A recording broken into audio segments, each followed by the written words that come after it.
Erectile dysfunction is defined as the recurrent or persistent inability to attain and or maintain an erection in order for satisfactory sexual performance. It is present in up to 30 million men in the US and approximately 100 million men worldwide. Wait a second. The US has less than 8% of the world's population, yet up to 30% of the impotents? We're number one! Who cares, though? We've got red, white, and blue pills like Viagra. The problem, though, is the pills just cover up the symptoms of vascular disease and don't do anything for the underlying pathology. Erectile dysfunction and our number one killer, coronary artery disease, are just two manifestations of the same disease: inflamed, clogged, and crippled arteries, regardless of which organ. Atherosclerosis is considered a systemic disorder that uniformly affects all major blood vessels in the body. Hardening of the arteries can lead to softening of the penis because stiffened arteries can't relax normally, open wide, and let the blood flow. So erectile dysfunction may just be the flaccid tip of an iceberg in terms of a systemic disorder.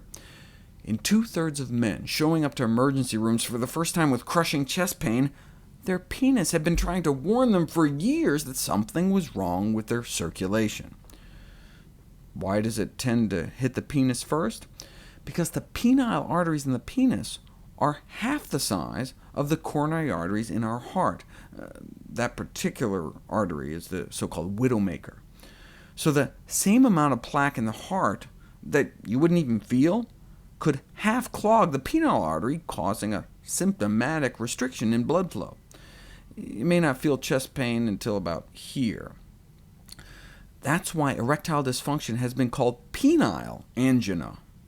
In fact, by measuring blood flow in a man's penis, you can predict the results of his cardiac stress test with an accuracy of 80%.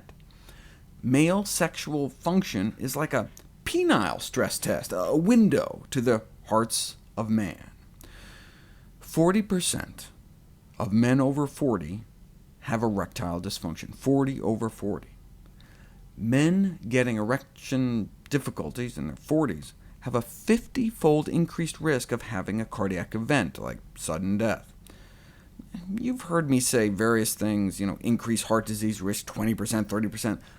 That's nearly 5,000%, leading the latest review to ask, is there any risk greater? That's because it's not so much a risk factor for atherosclerosis, it is atherosclerosis. A man with erectile dysfunction, even if he has no cardiac symptoms, should be considered a cardiac patient until proven otherwise. It's considered to be a cardiac equivalent. Right? It's a marker of the coronary artery disease you likely already have.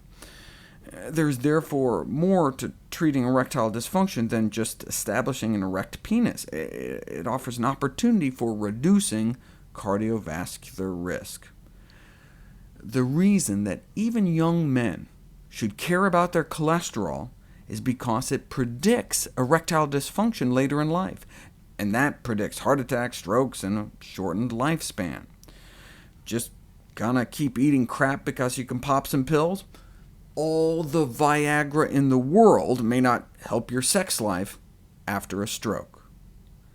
The take-home message is a simple equation. ED stands for early death.